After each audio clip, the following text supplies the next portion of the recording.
Bonsoir, merci beaucoup de me donner l'occasion d'évoquer avec vous au cours des 20 prochaines minutes le séisme de 1946 et ses répliques à partir des sources d'archives.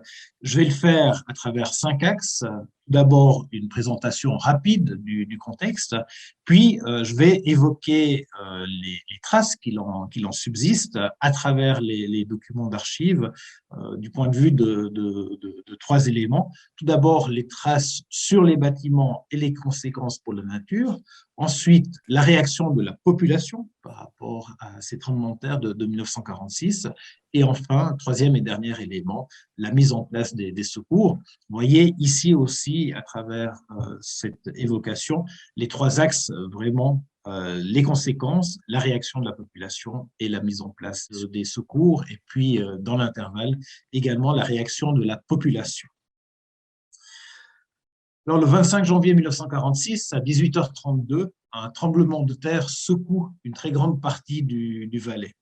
Voici comment un enfant de 9 ans, à cette époque, Aldo Orlandi de Sierre, nous livre son ressenti dans une interview qu'il a réalisée près de 70 ans plus tard. Et tout soudain, un sombre grondement, 2 ou 3 secondes peut-être. Je lève un regard interrogatif vers maman occupée à ses affaires et baoum, ça secoue et ça tremble, les murs semblent aller et venir dans un bruit d'enfer. Dehors, je vois les fils de la ligne électrique giclant des éclairs dans la nuit glacée et je me retrouve sur le derrière.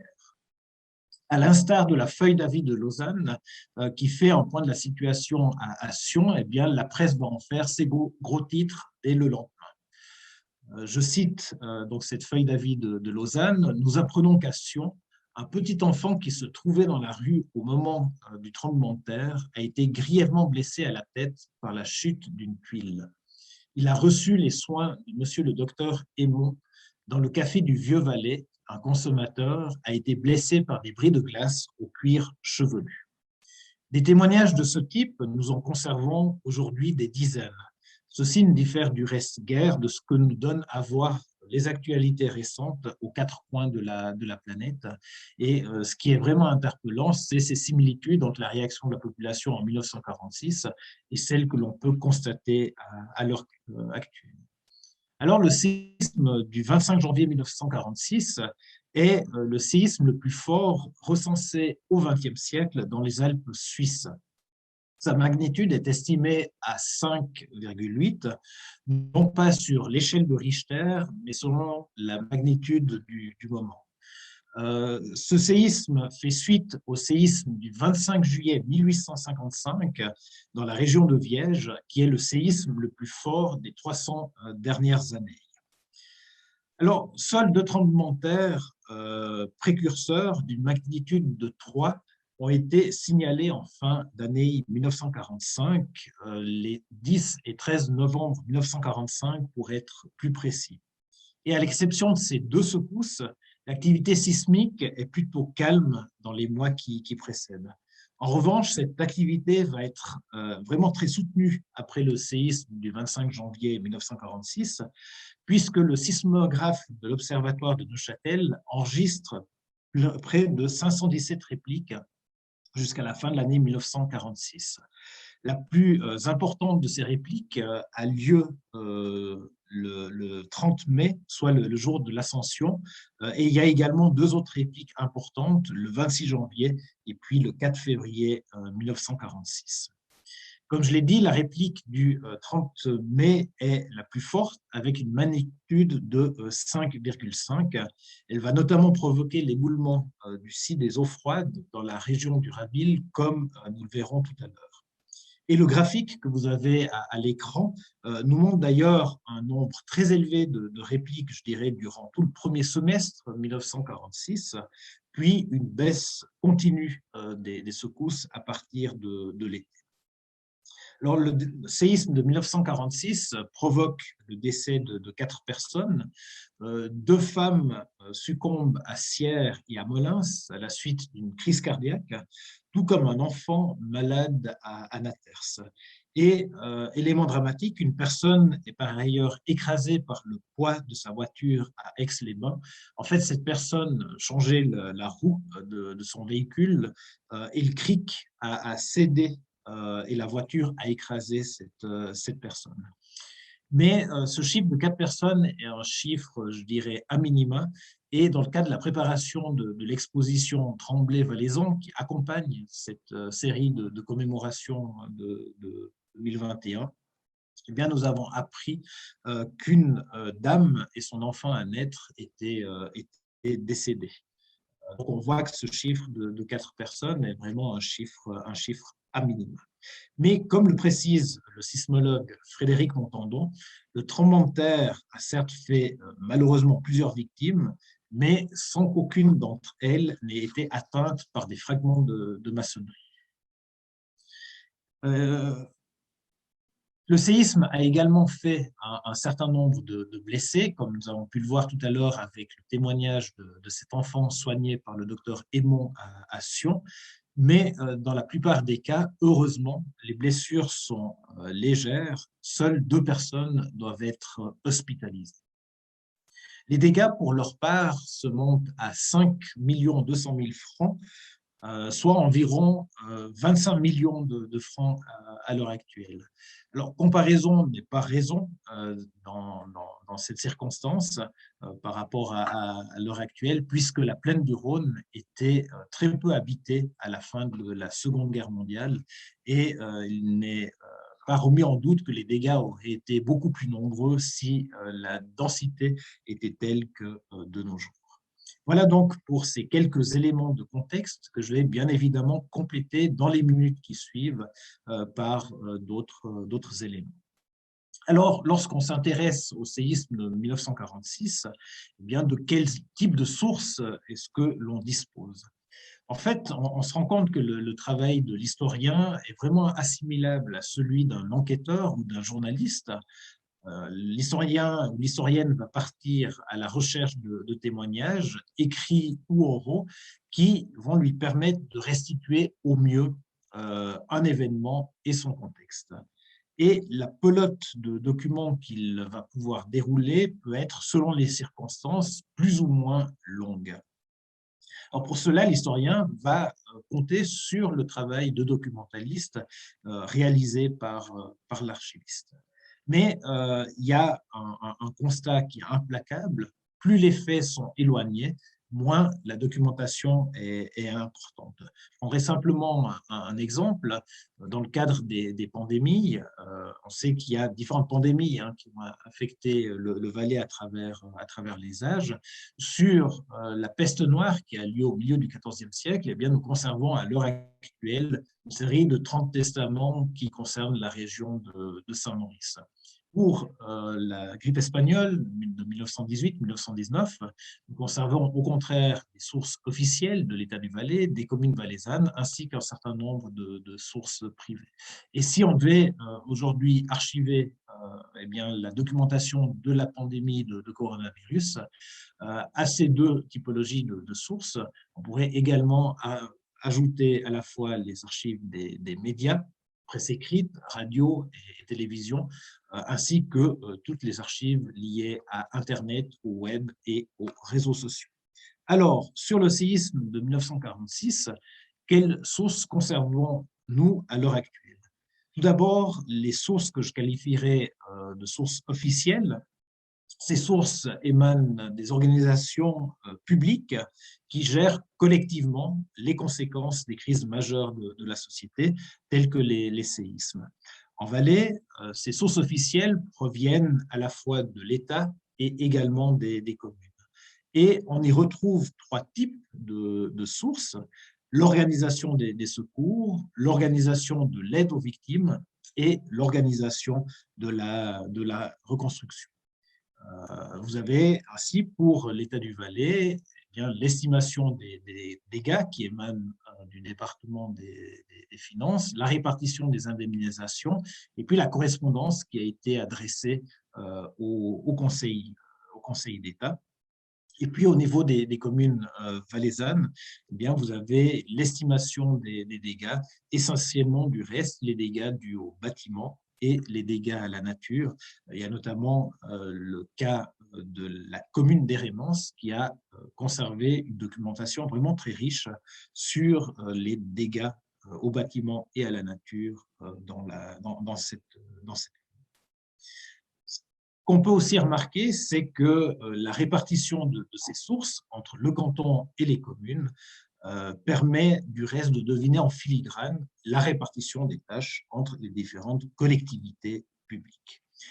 Ces sources officielles sont des sources administratives qui sont très sèches, car elles sont très, très factuelles, et elles ne véhiculent en fait que très, très peu d'émotions. Et si on veut, au contraire, avoir un peu d'émotion ou de chair, il faut se tourner plutôt du côté des sources privées, des sources audiovisuelles et des sources liées à la presse. Alors, tout d'abord, les sources individuelles ou les sources privées, eh bien, ces sources permettent aux personnes qui le souhaitent de faire part de leurs ressentis. Aujourd'hui, on a véhicules extraordinaires que sont les réseaux sociaux où les gens peuvent faire part de leurs émotions. Eh bien, pour les séismes de 1946, je dirais que cette mémoire individuelle est avant tout une mémoire orale qui se transmet de génération en génération. Et d'ailleurs, j'ai pu m'en rendre compte en préparant l'exposition Tremblay-Valaison. Chacun a en fait une anecdote à raconter à son propos qui s'est transmise au sein même de la famille.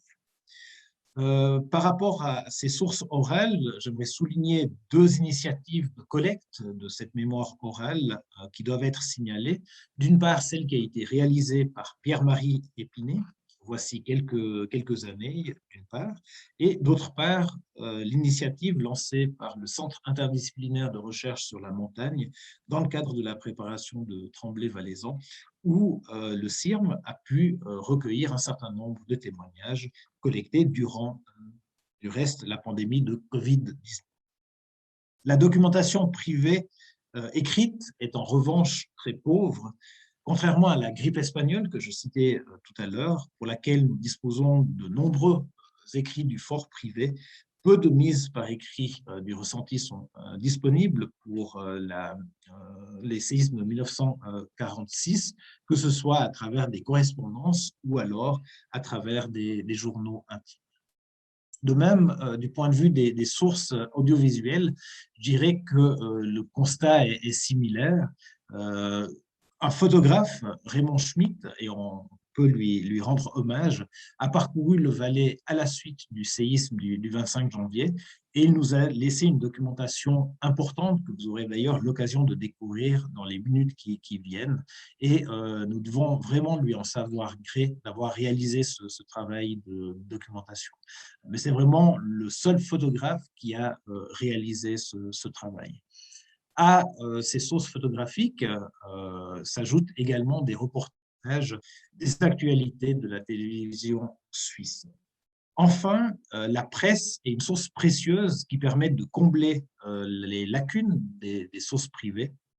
De nombreux récits sur les séismes et ses conséquences sont publiés dans les mois qui suivent dans la presse nationale, ainsi qu'un certain nombre d'anecdotes y transparaissent. Donc, au final, ces différentes sources permettent d'avoir une vision aussi large que possible du séisme en tant que tel et des conséquences sur la vie des Valaisannes et des Valaisans. Alors, je vais commencer avec les traces des séismes de 1946 sur les bâtiments. Et vous voyez que la carte de répartition des dégâts qui a été réalisée par Mélanie Cliva sur la base des déclarations de sinistres des communes valaisannes permet vraiment de très bien définir la zone touchée par les séismes de 1946. Donc, l'épicentre des séismes du 25 janvier et du 30 mai se trouve dans la région du Raville. Et la zone d'intensité maximale va s'étendre d'est en ouest, de Sierre à Ardon, en passant par Chipis et Chalais, et du nord au sud, de Montana à Vezona, en passant notamment par Aïr. C'est donc dans cette région que les dégâts sont les plus importants. Mais le séisme a également été ressenti dans d'autres régions, le Bas-Valais, à Monté notamment, mais comme le dit la feuille d'avis du district de Monté, dans une moindre mesure qu'à Sion et dans la région de Sierre. Dans le Haut-Valais, les dommages importants sont signalés à Loèche, à Salkenen, à Brigue et également à Anaters. Alors, selon le rapport établi par le département des travaux publics, 3 485 bâtiments ont été endommagés à la suite du tremblement de terre du 25 janvier 1946. Ça représente 16% du bâti de cette époque. Et 85% des bâtiments endommagés appartiennent à des privés. Alors, quels sont les dégâts qui ont été mesurés? À l'extérieur, ce sont principalement des cheminées et les toits en tuiles qui sont touchés. On peut le voir sur ces photos de Raymond Schmitt. À Sierre, par exemple, plus de 400 cheminées se sont écroulées durant la nuit du 25 janvier 1946.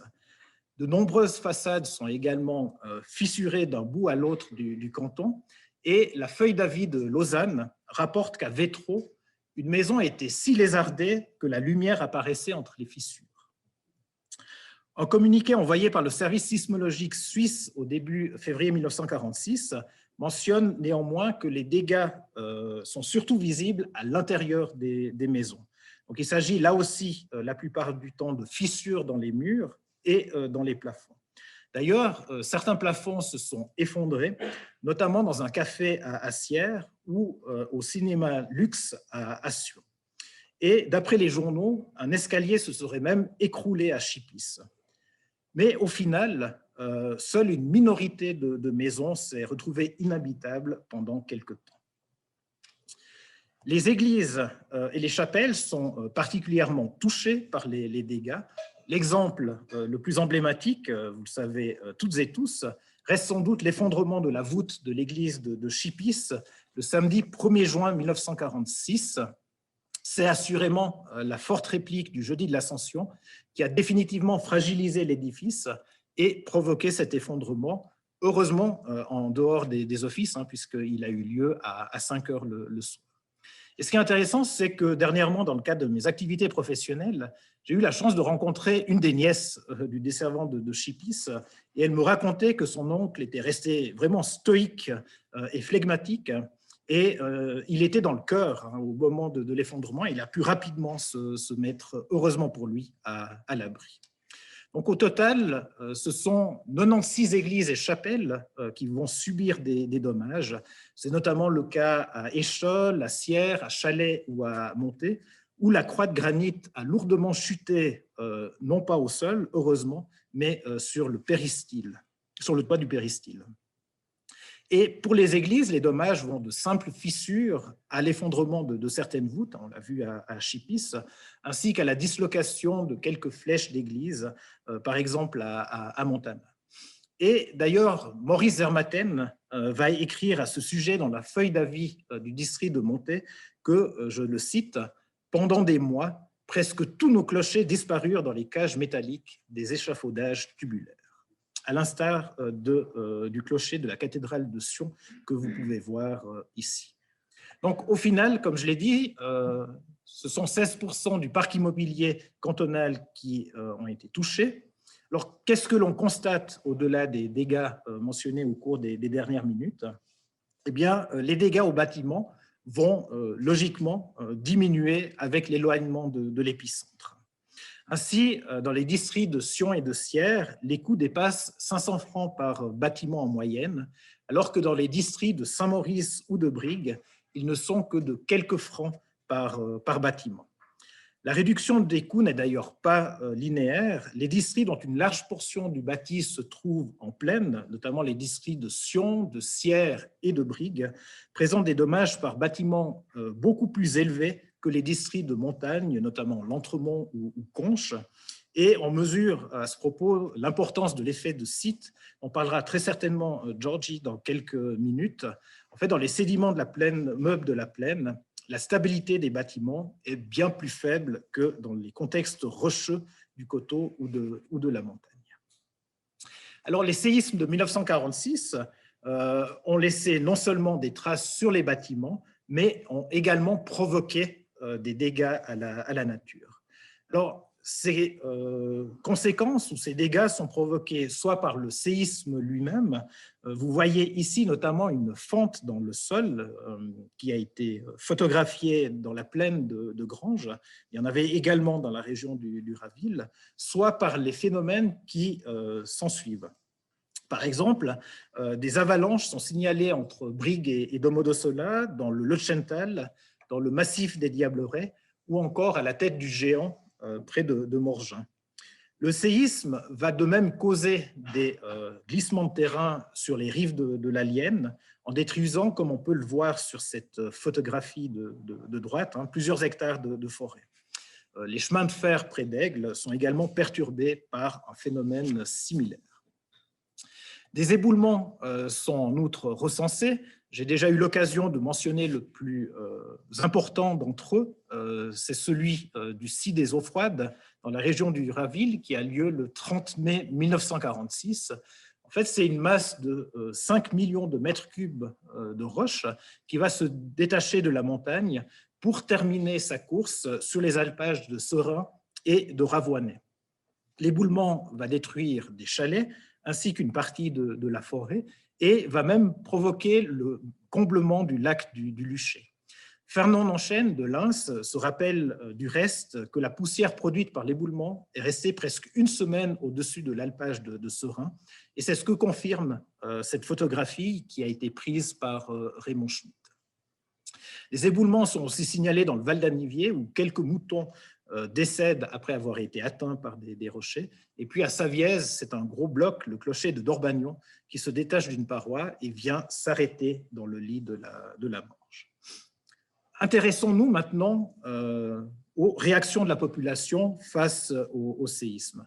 Alors la première réaction est la confusion. Une dame de Saxon, Marie-Louise Juillan, se souvient que dans son quartier, tout le monde regardait par la fenêtre pour comprendre ce qu'il se passait.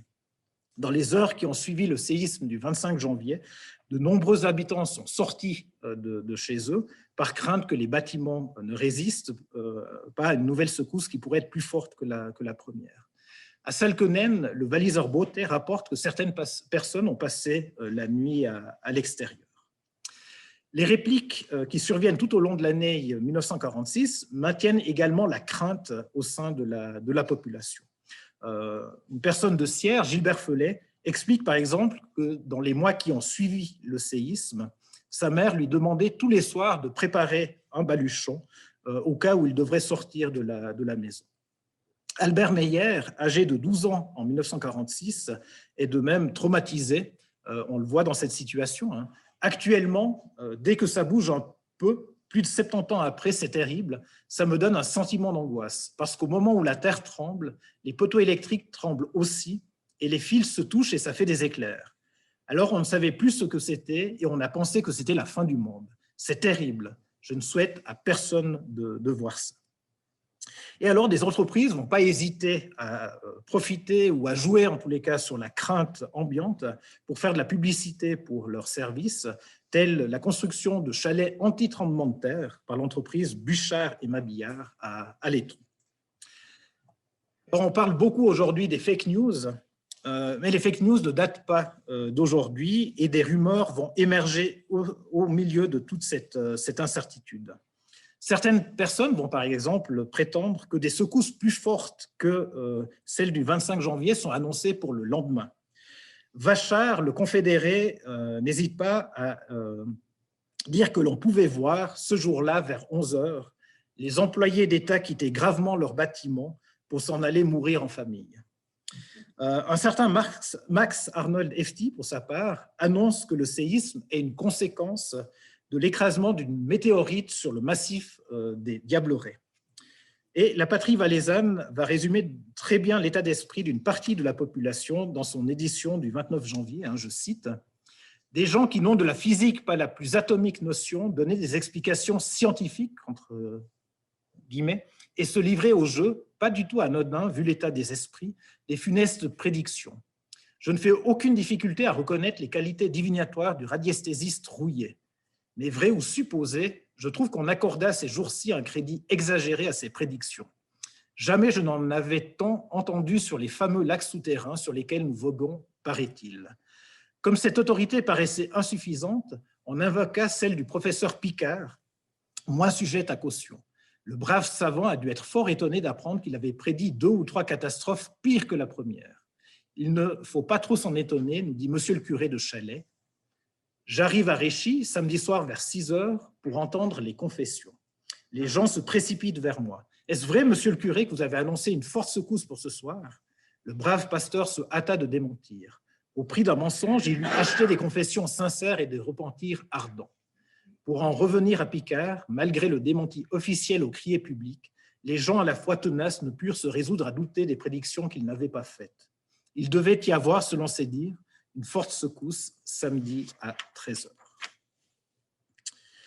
Alors, d'autres personnes vont interpréter le séisme comme un signe de fin du monde ou alors de colère divine. D'ailleurs, les Capucins vont constater un nombre record de confessions au début du mois de février 1946. Et la population semble vraiment compter sur les autorités religieuses pour la rassurer et pour prendre les mesures qui s'imposent. Et d'ailleurs, en juin 1946, l'évêque de Sion, Victor Bieler, va ordonner des processions dans tout le canton pour invoquer la protection divine contre les tremblements de terre. Et Raymond Schmitt va réaliser un reportage à l'occasion de la procession qui se déroule à Sion, où on voit qu'il y avait vraiment des centaines et des centaines de personnes qui participaient à cette procession. Alors, voyons enfin comment sont mis en place les secours. Alors, l'aide aux victimes du tremblement de terre vient à la fois de la population et également du gouvernement valaisan. Ces 2 sources de soutien vont se décliner différemment. La première va intervenir au plus près, et elle est souvent spontanée, alors que l'aide du gouvernement prend du temps à arriver pour des raisons organisationnelles, entre autres. Le Conseil d'État valaisan décide dans un premier temps d'effectuer une enquête pour évaluer l'ampleur des dégâts. Et au début février 1946, le département des travaux publics envoie un courrier aux administrations communales valaisannes pour leur demander de faire une évaluation des dommages sur leur territoire. Et puis le gouvernement va également étudier différentes possibilités de soutien qui s'offrent à lui. Il va notamment se tourner vers les compagnies d'assurance qui acceptent, après de nombreuses négociations, de contribuer à l'action d'aide aux victimes. Mais ces compagnies d'assurance vont agir anonymement afin de ne pas créer de précédent. Au mois de mars, le Conseil d'État va constituer une commission pour l'aide aux victimes du tremblement de terre en Valais. Elle est composée des présidents des communes de Sierre, de Sion, d'Ayen et de Loèche, qui sont les communes les plus touchées par le séisme. Et cette commission a pour rôle de vérifier le travail d'enquête mené par les communes, d'organiser une souscription et puis de gérer les liens entre le Fonds suisse de secours pour dommages non assurables causés par des forces naturelles et les communes. C'est au total un montant de 650 000 francs qui va être distribué entre les différents acteurs. Vous les avez ici, notamment la Croix-Rouge suisse ou alors le comité de la fête nationale. L'aide qui ne provient pas de l'État va provenir de la population. Et on voit vraiment une entraide qui se met en place. Certaines entreprises vont offrir un soutien matériel. C'est notamment le cas de l'Ardoisière de Sambranché qui propose de donner pour 500 francs de marchandises. Et puis, dans la nuit qui suit le tremblement de terre du 25 janvier, certaines maisons ne seront plus habitables et donc une solidarité va s'instaurer entre voisins au sein des familles et des différentes communautés. D'ailleurs, un habitant de Montana se souvient avoir passé plusieurs nuits dans une salle villageoise avec d'autres familles, à dormir sur des matelas et à manger les repas qu'on leur offrait. Et de très nombreux récits en ce sens vont émerger. Par exemple, à Chipis, les habitants d'une maison particulièrement endommagée vont trouver refuge à Sion chez des parents. Donc, on le voit au final, les archives, outre la chronologie fine des événements, eh bien, nous permettent non seulement de répertorier les dégâts aux bâtiments et à la nature, mais également de connaître les réactions de la population et l'organisation des secours. Et au final, ces archives nous rappellent que la population valaisanne en 1946 n'a pas réagi différemment des autres populations victimes des séismes au cours des âges. Les Romains disaient que historia magistra vitae, c'est-à-dire que l'histoire est maîtresse de vie. Donc, puissent ainsi les souvenirs des séismes de 1946 nous aider à nous préparer au mieux au prochain tremblement de terre en Valais et surtout à tirer les leçons de l'histoire. Je vous remercie de votre attention.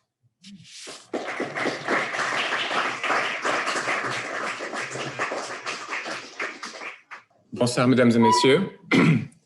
Merci pour l'introduction. J'ai choisi ce titre ce soir parce que je trouve que souvent, il y a du malentendu sur ce qu'on peut faire et ce qu'on ne peut pas faire en sismologie, notamment sur les prédictions. Et je pensais que cette occasion était une bonne occasion pour verser de l'eau propre dans le verre, comme on dit. Et je voudrais commencer par vous donner directement les réponses à ces deux questions. Alors, qu'est-ce qu'on peut prédire des tremblements de terre? À peu près rien. Qu'est-ce qu'on peut prévoir des tremblements de terre? Pas mal de choses. Où est la différence entre ces deux aspects, prédiction, prévision? J'ai recouru à la définition dans le Larousse pour les deux mots. Donc, prédire, c'est surtout d'annoncer d'avance ce qui doit arriver dans le futur. Et assez souvent, c'est la météorologie qui est prise comme exemple. On va voir si c'est un bon exemple.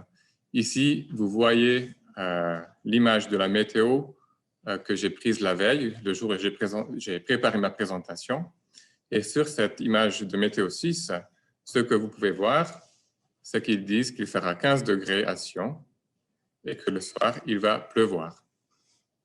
Est-ce que la météo est un bon exemple de prédiction? Je pense que ce n'est pas un bon exemple parce que ça reste plutôt un pronostic.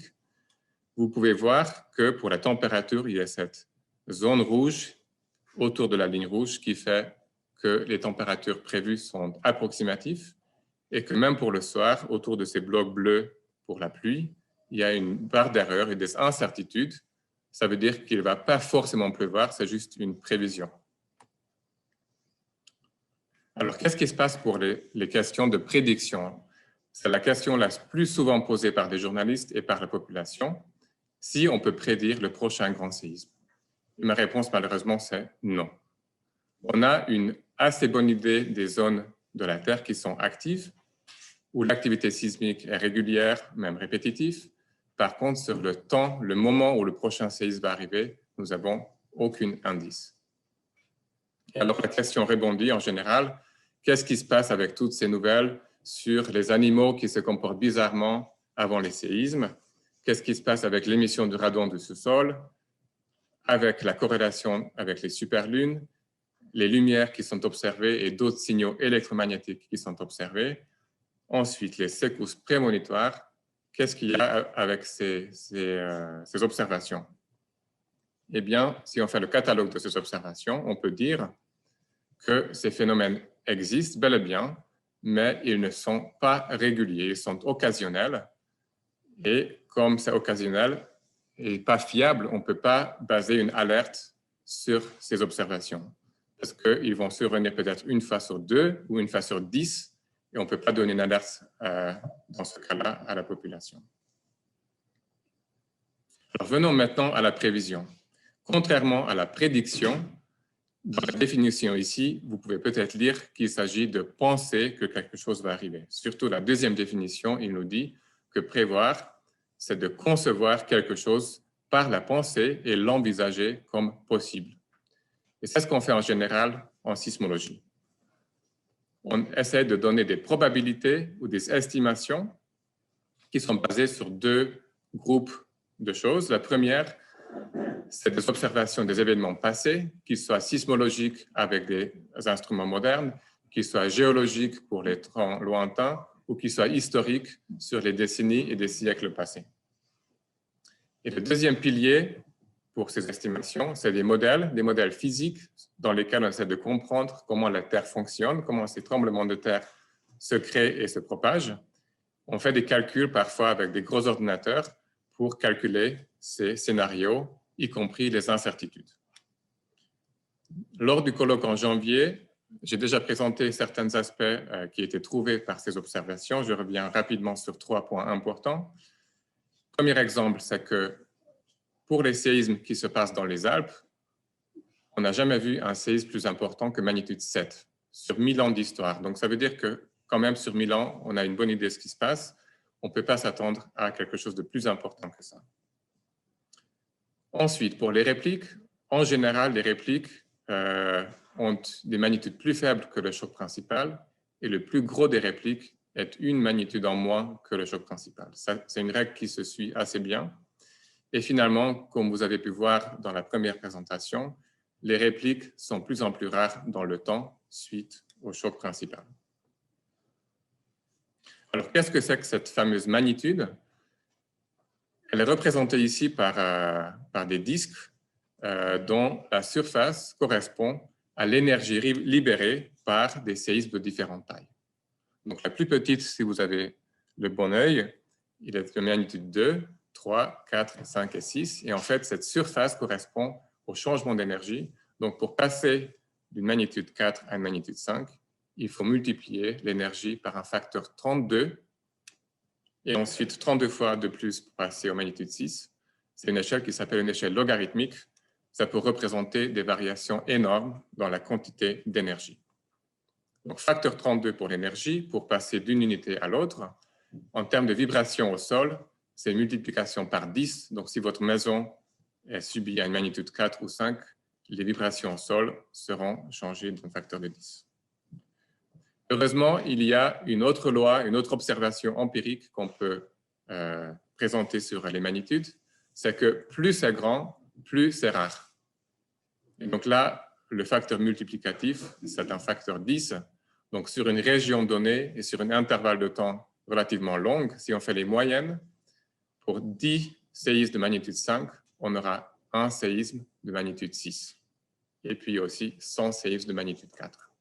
Et donc ça, c'est une assez grande chance pour faire des prévisions sismologiques. Alors, comment ça se passe, ces prévisions? On se base sur les catalogues, on se base sur les probabilités, et en général, on peut dire la phrase suivante.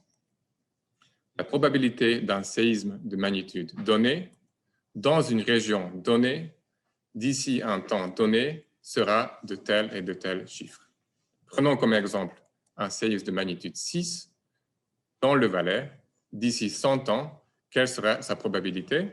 Alors, cette probabilité, ou si vous voulez, l'aléa sismique a été calculé par les collègues au service sismologique suisse et ils sont représentés sur cette carte. Et vous pouvez voir que pour le Valais, la couleur rose représente à peu près 30 à 50% de probabilité pour ces paramètres. Alors, ces paramètres en rouge, vous pouvez les changer. La carte va changer d'aspect, donc vous pouvez mettre magnitude 5 au lieu de 6. Vous pouvez changer le temps de 100 ans à 10 ans. Vous pouvez même aller ailleurs dans le monde et changer le Valais à la Californie ou au Japon ou en Himalaya et calculer ces probabilités qui seront en fonction de ces paramètres. Donc, ce type de calcul, on sait assez bien faire. Une deuxième chose qu'on sait assez bien faire pour la prévision, c'est de calculer des scénarios. Qu'est-ce qui se passe si un séisme de tel et tel paramètre survient dans une zone? Quels seront les effets à la surface auxquels on peut s'attendre? Pour ça, on doit connaître la structure du sous-sol pour faire ces calculs. Et ici, il y a une belle animation faite par Daniel Roten de Viège qui vous montre ce qui se passerait dans ce scénario hypothétique sur une faille située au nord de Sierre et de Sion, similaire à ce qui s'est passé en 1946. Vous allez voir qu'en 30 secondes, il se passe beaucoup de choses. Déjà, 5 secondes après le début du séisme, les ondes vont déjà aller assez loin dans le Valais. Donc d'abord, les ondes P qui sont plus rapides auront déjà atteint Raron et au-delà de Sion. Ils sont de plus faible amplitude, mais plus rapides. Et derrière, en couleur orange, vous avez les ondes qui sont plus lentes, mais plus destructrices. Ils font plus de vibrations. Ils auront déjà atteint les plaines. 10 secondes après le début du séisme, quasiment tout le canton ressent les premières vibrations. Et puis les ondes S, les ondes lentes et destructrices, ont touché déjà la moitié du canton. Après 15 secondes, vous pouvez voir que tout le canton est bien secoué et en plaine, vous avez des couleurs rouges qui sont représentées et c'est le fameux effet de site, c'est que les sédiments mous en plaine amplifient les vibrations et donc les intensités en plaine seront plus importantes et vont durer plus longtemps également. Comme vous pouvez voir ici, à 20 secondes, les ondes destructrices arrivent à Saint-Maurice, mais ils restent bien présents tout le long de la plaine principale. Et à 30 secondes après le séisme, les montagnes sont déjà plus en tranquillité par rapport au début, mais les plaines sont bien secouées encore et ça va rester encore peut-être quelques minutes. Une troisième chose qu'on sait assez bien faire, mais on a encore du progrès à faire encore, c'est de l'alerte précoce. Je me préciser que l'alerte précoce n'est pas une prédiction. C'est une alerte qui est déclenchée par un vrai événement, un vrai séisme. Il faut ensuite simplement que l'information se propage plus vite que les ondes sismiques. C'est comme si j'étais dans le train, venant de Lausanne à Sion. À Martigny, j'appelle quelqu'un que mon train va arriver dans 10 minutes. Donc le train est déjà en train de rouler vers Sion, mais mon téléphone est plus rapide pour prévenir mon collègue que j'arriverai à Sion. Donc c'est exactement la même chose pour l'alerte précoce. En premier lieu, sur ce schéma fait aux États-Unis qui est très bien, en premier lieu, vous avez un séisme qui rompt la faille et puis deux ondes vont être émises. L'onde P est plus rapide et l'onde S plus lente, plus destructrice. Dès que suffisamment de nombre de stations sismologiques enregistrent la première onde et le centre de traitement des données réussit à faire l'alerte, cette alerte peut être envoyée à des villes qui sont en danger et ces gens-là auront entre 20 secondes et peut-être 40 secondes pour réagir et se mettre à l'abri avant que l'onde destructrice arrive. Alors, une propriété très importante de cette méthode, c'est qu'autour de la faille, il y aura une zone aveugle. Dans cette zone aveugle, l'information n'est pas assez rapide, on ne sait pas encore si c'est une vraie alerte, et donc les gens qui sont proches de la faille ne peuvent pas être prévenus suffisamment rapidement. Et c'est ça qui fait, et la taille petite de la Suisse qui fait que l'utilité d'un tel système en Suisse par rapport aux dégâts causés ne reviendrait utile que tous les 200 à 250 ans. Donc actuellement, nous n'avons pas ce système. Il y a des essais pour améliorer, mais ce système marche relativement bien au Japon et en Californie. Alors, qu'est-ce que vous pouvez faire de votre côté en tant que citoyenne et citoyen habitant dans une zone à risque? Je pense qu'on peut résumer ça à la communication en premier lieu. D'abord, vous pouvez aider à récolter des observations suite à un séisme en remplissant le formulaire du service sismologique suisse sur ce que vous avez ressenti, les dégâts que vous avez vus. Ensuite, vous pouvez faire de l'art. En 2018, il y a un très bon projet ici basé à Sion, organisé par le Cairn, qui a résulté dans plusieurs œuvres d'art qui ont donné une autre expression des séismes et des failles par rapport à ce qu'on connaît dans les sciences et en cours. Et puis, troisièmement, je pense qu'il faut discuter entre vous. Il faut rafraîchir la mémoire de tout le monde parce que la mémoire humaine, elle est beaucoup plus courte que le temps de récurrence des grands séismes et en parler permet de mieux se préparer. Et comme avait dit Alain tout à l'heure, il faut aussi démentir les rumeurs qui sont fausses, les fake news. Et pour vous montrer qu'il y en a eu avant 1946, je vous ai ramené un autre fake news de fin 19e siècle qui a été noté en Inde suite à un grand séisme de magnitude 8,2. Les Anglais qui étaient présents à l'époque, ils ont noté qu'un bon nombre de personnes sont nerveuses à propos d'une prophétie selon laquelle il y aura bientôt un autre grand tremblement de terre. Mais personne n'a entendu parler de cette prophétie avant le premier grand séisme que soit arrivé. Et bien sûr, on ne peut pas prédire de telles choses. Donc 125 ans plus tard, c'est exactement la même situation. Il y a fake news et puis la prédiction qui n'est pas possible. Alors, si vous êtes plus numérique et attaché à l'ordinateur, vous pouvez faire une nouvelle chose, c'est que vous pouvez faire votre prévision vous-même en ligne. Il y a une plateforme depuis quelques mois qui s'appelle richterx.com. C'est en anglais. Et là-dedans, vous pouvez aller sur n'importe quelle zone de la Terre. Vous pouvez vous fixer le rayon d'action de votre prévision, la durée, une semaine, 2 semaines pour votre prévision, et aussi la magnitude du séisme que vous pensez arriver. Et puis, au fur et à mesure du temps, ces prévisions sont comparées au catalogue des vrais séismes, et ceux qui auront bien deviné la chose auront une petite récompense que vous pouvez retirer en francs, mais la participation est gratuite. Donc, si vous aimez jouer, entre guillemets, avec ça, n'hésitez pas à visiter ce site. Finalement, mais je pense que c'est la partie la plus importante, ce qu'on peut faire tous, c'est de faire une meilleure éducation à cette culture de sismologie et culture des sciences de la Terre. Pour ça, nous avons commencé un projet de sismologie éducative au Népal, qui a beaucoup plus à risque que la Suisse. Depuis 2017, nous avons réussi à financer 30 capteurs sismologiques qui ne sont pas trop chers, à peu près 400 francs la pièce, qui sont sur la gauche de cette image, de les amener au Népal et de les installer dans les écoles. Et en parallèle de ça, nous avons monté une formation aux enseignants pour qu'ils puissent inclure ces informations dans leur classe de physique. Et nous avons aussi initié les éducations directement aux élèves dans ces écoles. Nous avons distribué plus de 6000 autocollants aux étudiants pour qu'ils soient plus à jour, plus alertes par rapport à ce qui se passe en sismologie. Et ce projet avait également composé une chanson népalaise de sensibilisation au séisme qui était très populaire d'ailleurs sur YouTube. Nous sommes actuellement en train de chercher du financement participatif. Donc, si vous avez des connaissances qui sont motivées à supporter des écoles, de soutenir les écoles népalaises, vous pouvez toujours donner de l'argent et ça va augmenter la taille de ce réseau dans les écoles dans le futur. Nous avons également commencé une collaboration en Suisse pour faire le même projet dans les écoles du Valais et du Vaud. Donc, j'espère que d'ici un an, vous allez voir ça dans les nouvelles. Une première station est déjà opérationnelle à Grimishua. Donc, avec ça, je viens à la conclusion de ma présentation. En sismologie, on peut surtout prévoir des choses. Et comme la définition le dit, prévoir, c'est pas seulement l'envisager la chose comme possible, mais en particulier prendre des dispositions en vue de l'éventualité de cet événement. Donc, qui dit prévision, dit prévention. Et je pense que nos écoles, nos enseignants et nos médias ont un rôle très important dans ça.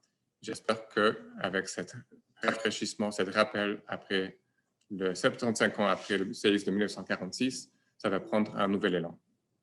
Merci beaucoup pour votre attention.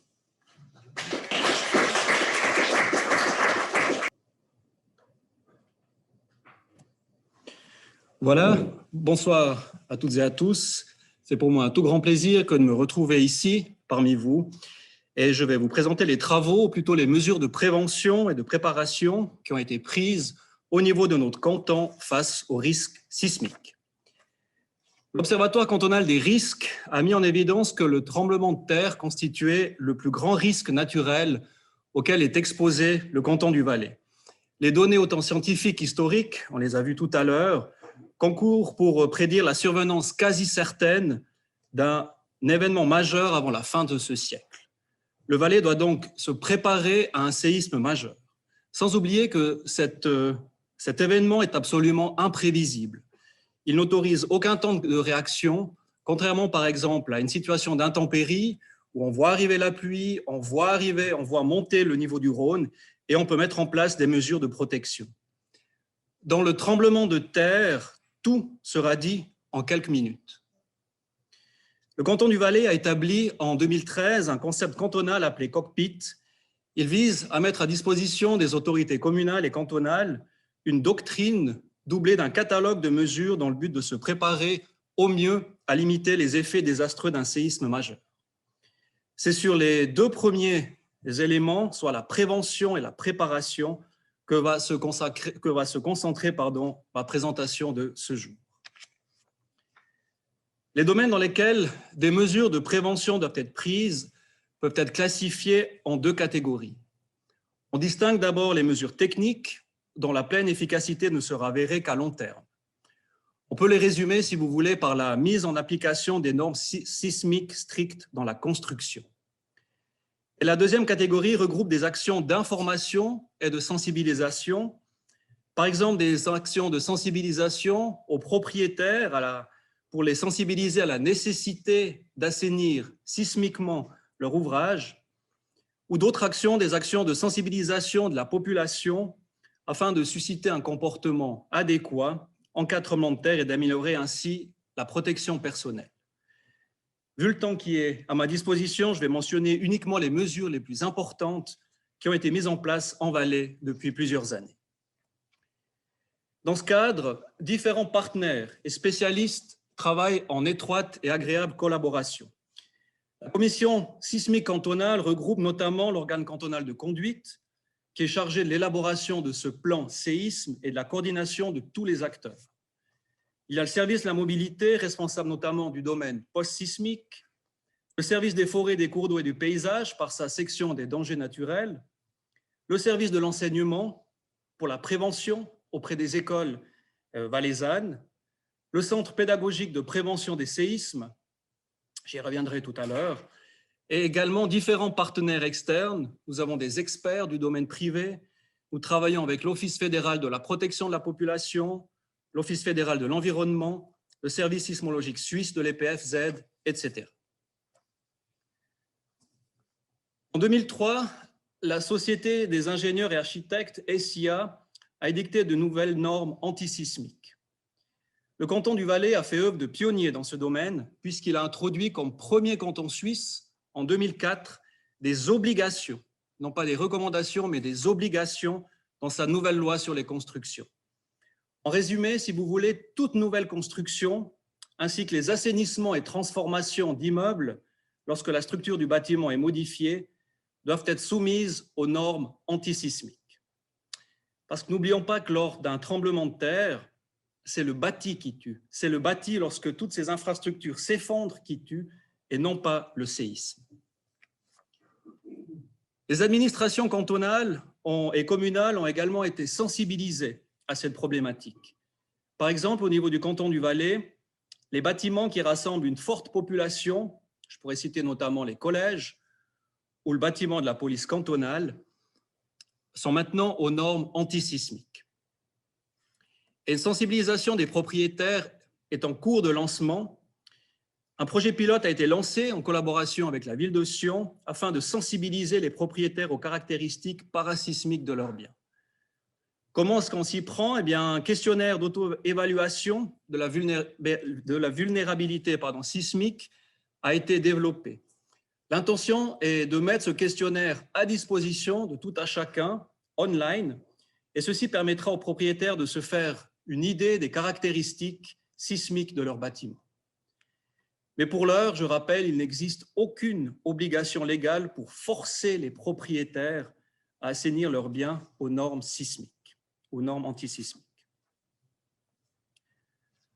En Valais, nous avons la chance unique d'avoir à Sion, à la HESSO Valais-Wallis, le Centre pédagogique de prévention des séismes, le CPPS, qui est un centre, il faut le dire, unique en Europe. Le CPPS est un concept pédagogique complet pour comprendre la survenue d'un séisme, apprendre à se protéger et donner à l'ensemble de la population des compétences de base pour porter secours. Il dispense la formation aux nombreux écolières et écoliers valaisans, mais peut aussi accueillir des visites privées. La Haute École d'ingénierie de la HESSO a développé un simulateur de tremblement de terre qui permet de ressentir et d'expérimenter les différents paramètres caractéristiques d'un séisme. Ces 5 dernières années, plus de 30 000 personnes ont passé par le CPPS. Et en moyenne, depuis 5 ans, il y a entre 6 et 8 000 élèves par année valaisans qui se rendent sur place pour des actions de prévention et d'information. Ces installations vont bientôt déménager sous Gare. Elles seront inaugurées le 22 janvier 2022 dans un tout nouveau concept. Ce centre va continuer sa vocation d'organe de prévention pour les écoles. Le soir, il aura la possibilité d'accueillir des groupes sur réservation et chose très, très intéressante, dès l'année prochaine, il sera ouvert au public les week-ends, samedi, dimanche.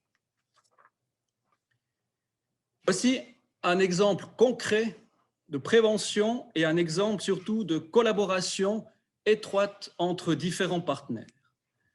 Sous l'égide du CPPS, un parcours éducatif et ludique a été installé en ville de Sion. Il permet aux visiteurs d'en savoir un peu plus sur ce qui s'est passé le 25 janvier 1946 et au cours de cette année. Beaucoup de classes l'ont visité. L'objectif de ce parcours est de sensibiliser la population sur la nécessité de la préparation publique et individuelle à un séisme futur. Alors, je vais aussi profiter de l'occasion pour faire un tout petit peu de publicité. Le parcours se réalise de manière autonome et il est vraiment, vraiment très, très intéressant. Je ne peux que vous le recommander.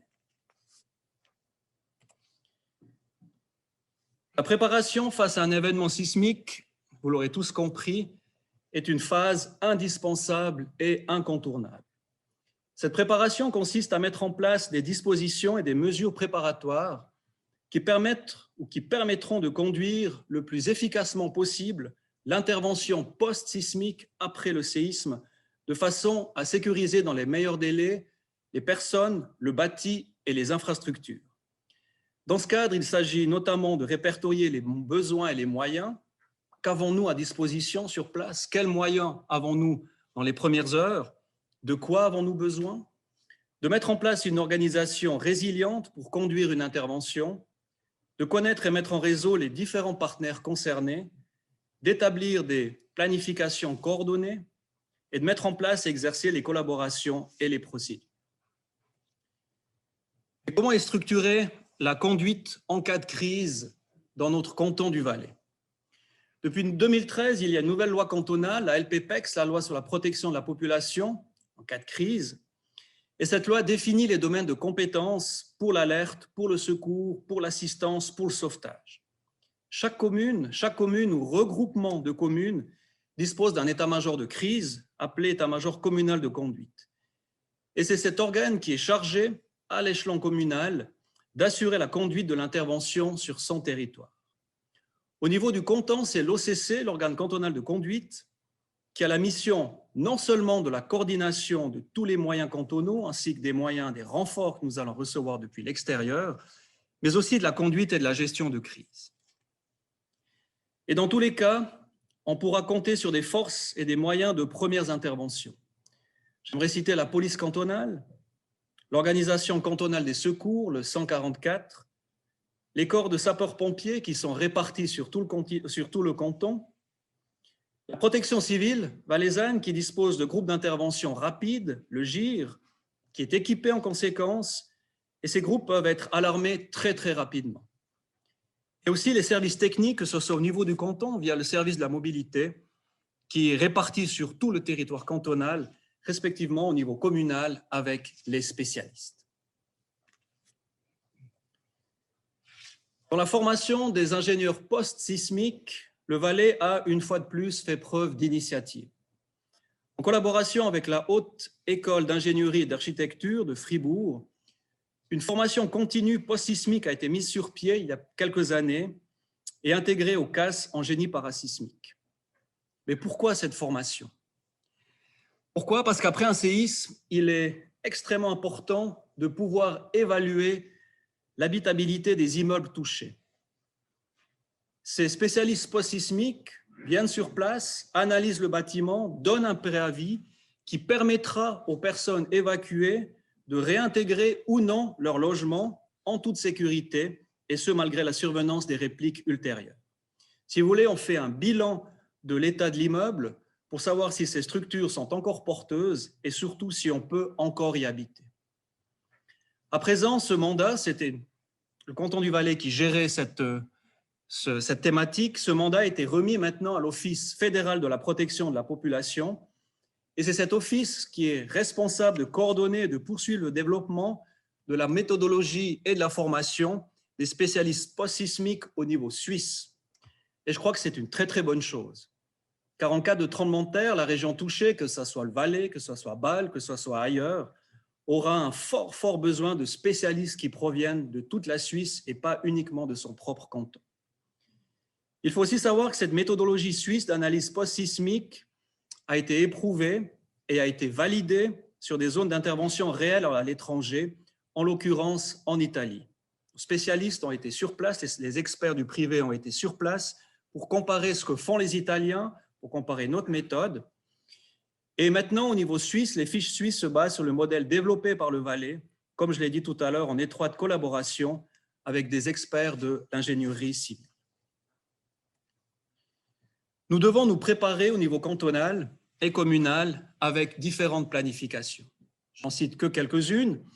Les hébergements d'urgence. Il s'agit de planifier des logements de fortune qui peuvent accueillir la population qui n'a plus de toit pour des périodes allant de quelques jours à plusieurs semaines, voire plusieurs mois. Cette planification est en phase de consolidation. De même, pour le canton du Valais, il est primordial de pouvoir disposer d'une base de données à jour de ces infrastructures critiques.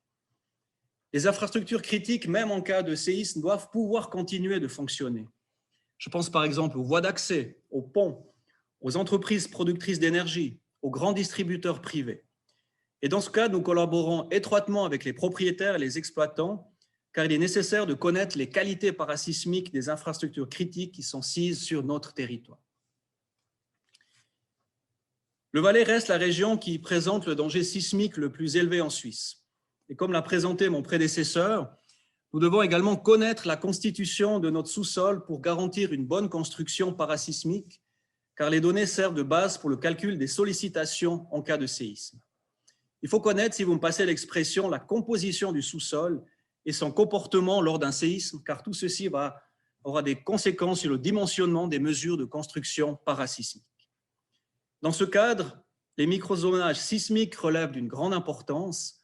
En Valais, actuellement, ils ont été réalisés pour la plupart des grandes agglomérations. Et nous nous entraînons également. Un gros exercice sur le thème du tremblement de terre sous l'égide de l'organe cantonal de conduite est prévu en septembre 2022. Différents partenaires cantonaux seront exercés. Le but est de planifier, de consolider plutôt notre planification cantonale, de la tester pour mettre en évidence nos points forts, mais aussi et surtout les domaines dans lesquels nous devons encore nous améliorer. Dans cet exercice, nous allons exercer le premier jour la conduite de crise des premières heures par la police cantonale et l'engagement des moyens de première intervention, puis exercer la remise de la conduite de la police à l'organe cantonal de conduite. Et dans le deuxième jour d'exercice, nous entraînerons la collaboration intercantonale, nationale, avec le soutien de l'armée, par exemple, et internationale, avec l'arrivée, qui sera simulée, de spécialistes des chaînes de sauvetage étrangères. Nous voulons améliorer et continuer de développer notre organisation cantonale. Un modèle a été développé par l'Office fédéral de la protection de la population concernant la temporalité ou la suite des événements lors d'un séisme. Alors, je précise que ça reste un modèle, mais qu'il a été affiné avec des situations concrètes et bien réelles de par le monde. Tremblement de terre au Népal, par exemple. Sur l'échelle du temps, eh bien, pendant de nombreuses années, les actions de préparation, de prévention, d'information, comme ce soir, se succèdent. Et un jour, de manière totalement imprévisible, l'événement sismique survient. Il s'ensuit une phase de chaos. C'est la phase d'intervention spontanée. Les premières mesures se mettent en place de manière non coordonnée. Les habitants font tout ce qu'ils peuvent pour sauver, ils sont sous le choc. Et dans certaines régions, si l'accessibilité est difficile, les secours ne pourront pas intervenir tout de suite. Ensuite, après quelques jours, une intervention organisée se met en place. Les secours arrivent de l'extérieur et de manière beaucoup plus méthodique, débutent alors les opérations de sauvetage coordonnées. On assiste à une phase de montée en puissance des moyens et des ressources sur la zone sinistrée.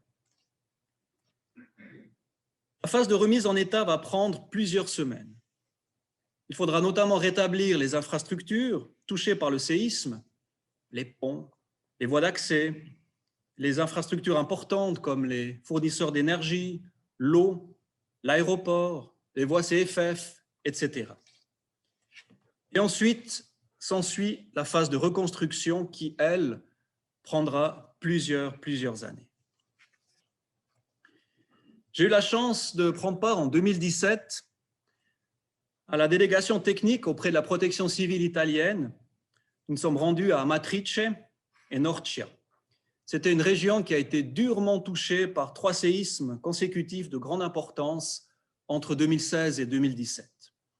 Au total, sur les 3 séismes, il y a eu près de 330 morts et une population de près de 50 000 personnes à reloger.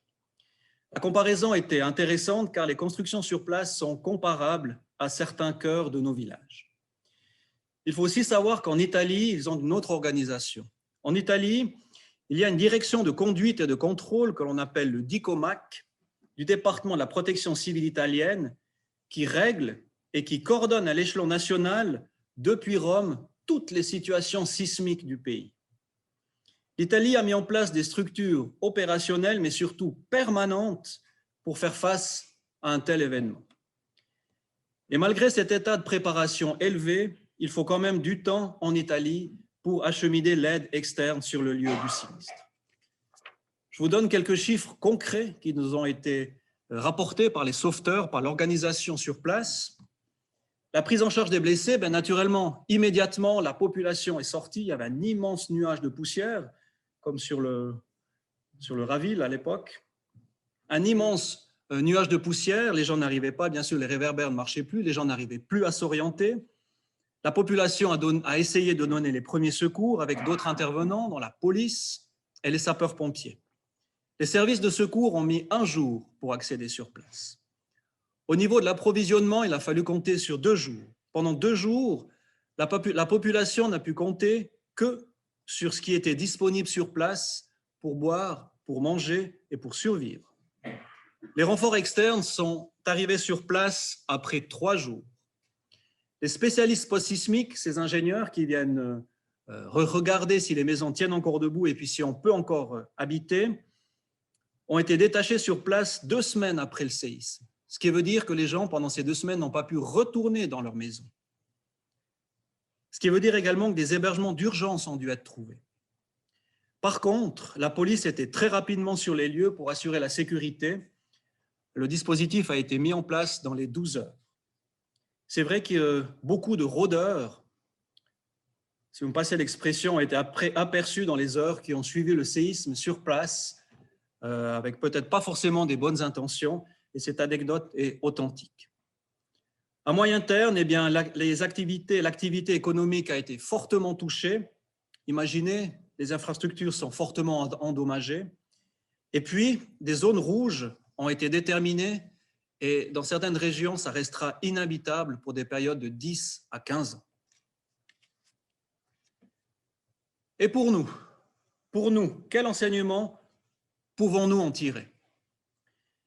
J'en ai cité quelques-uns. Tout d'abord, il faut être conscient qu'une phase de chaos est inévitable et est à prévoir dans les heures et les jours qui suivront le séisme.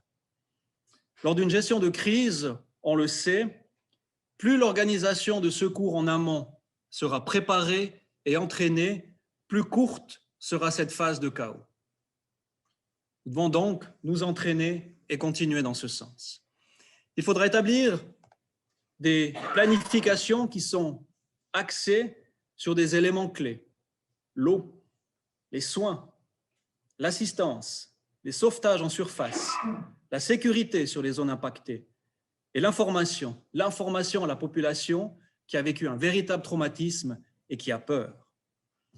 Il est également primordial de garantir une coordination centralisée des secours. C'est le rôle de l'OCC en Valais, en étroite collaboration avec les états-majors de conduite des communes. La capacité à durer. On sait que c'est une crise, comme celle que l'on traverse maintenant, on sait que c'est aussi sur la longueur. Le tremblement de terre est une crise qui va durer plusieurs mois, voire des années, avec différentes phases. Il va falloir reconstruire. Le relogement provisoire. À Amatrice, lors du premier séisme, celui-ci s'est déroulé au mois d'août. Les rescapés ont pu être logés très rapidement dans des tentes provisoires. La protection civile a ce matériel en réserve, ils ont monté les tentes provisoires, la population a trouvé très rapidement un abri. Seulement, les répliques ont eu lieu en octobre et en janvier. La population a dormi une seule nuit dans les tentes, parce qu'avec le froid, ce n'était pas possible de pouvoir passer une deuxième nuit. il a fallu rapidement trouver d'autres solutions. Et puis le soutien économique, parce qu'on devra faire appel à la solidarité nationale pour reconstruire la région impactée. Les dégâts vont se chiffrer à plusieurs centaines de millions, voire milliards. Et pour la population, actuellement, en cas d'accident, vous sortez de chez vous, vous glissez sur une plaque de glace, vous faites mal, vous cassez quelque chose, ce n'est pas ce que je vous souhaite, bien entendu. Qu'est-ce que vous faites? Vous appelez le 144 et vous savez que dans les 10 minutes, un quart d'heure, vous aurez une ambulance sur place pour une prise en charge médicalisée. Mais en cas de séisme, est-ce que ce sera encore le cas? Est-ce que aurons-nous encore des moyens de télécommunication? Est-ce que notre portable ne sera-t-il pas sous les décombres? Est-ce que ces moyens de communication vont fonctionner? Est-ce que les relais Swisscom, par exemple, seront toujours opérationnels? On sait que les centrales de la police et du 144 vont crouler sous les appels. Est-ce qu'on pourra prendre votre appel? Est-ce qu'il y aura suffisamment de sauveteurs ou d'ambulanciers? Ils seront malheureusement peut-être pris sous les décombres ou en train de sauver ou pleurer leur famille. Si vous avez besoin de médicaments, est-ce que l'accès jusqu'à la prochaine pharmacie sera-t-elle possible? Est-ce que cette pharmacie sera encore debout? Est-ce que les voies d'accès jusqu'à votre maison seront-elles dégagées? Imaginez un cas de figure, au mois de janvier, 5 heures du matin, moins 10 degrés, avec 30 cm de neige fraîche en plaine. Vous imaginez aussi les difficultés. Les gens, qu'en temps normal, avec quelques centimètres, 20 cm de neige en plaine, on a de la difficulté. Alors là, vous imaginez en plus cet élément. Et là, c'est aussi un message, il faut être conscient que dans les 2 ou 3 premiers jours, la population ne pourra compter que sur elle-même. D'où la nécessité, et c'est primordial, de posséder à la maison des réserves de nourriture, d'eau, surtout d'eau, d'habits chauds, une trousse de secours, etc. À ce propos, l'Office fédéral de la protection de la population met à disposition sur son site un plan d'urgence type que chaque famille devrait remplir. Voilà, en conclusion, le tremblement de terre constitue le plus grand risque naturel auquel est exposé le Valais. Nous savons, nous y serons confrontés tôt ou tard. Plus nous avançons, plus la probabilité d'un tel événement augmente et il faut s'y préparer. La sensibilisation et l'information aux administrations, aux propriétaires, à la population doit se poursuivre. Dans le domaine post-sismique, il y a encore du travail à faire dans les assainissements des bâtiments. La population doit aussi connaître les gestes qui sauvent. Le Valais ne pourra pas faire face tout seul. Il est indispensable de connaître et d'entraîner la collaboration avec les partenaires cantonaux, nationaux et internationaux. La formation des intervenants doit continuer. Il ne s'agit pas de créer des organismes spécifiques pour répondre à un séisme majeur, mais d'inventorier et de planifier l'intervention des organismes existants en complétant leur formation et, si nécessaire, leur équipement d'intervention dans le domaine des tremblements de terre. Et la population doit être sensibilisée que dans les premiers temps, elle ne pourra compter que sur ses propres moyens. Elle doit s'y préparer. Comme je vous l'ai montré, il y aura une phase de chaos de un jour, un demi-jour, un jour, jusqu'à 3 jours, peut-être plus, durant laquelle il serait bien de pouvoir disposer de réserves de nourriture, d'eau et de médicaments à la maison. La responsabilité individuelle est très, très importante. Je vous remercie de votre attention.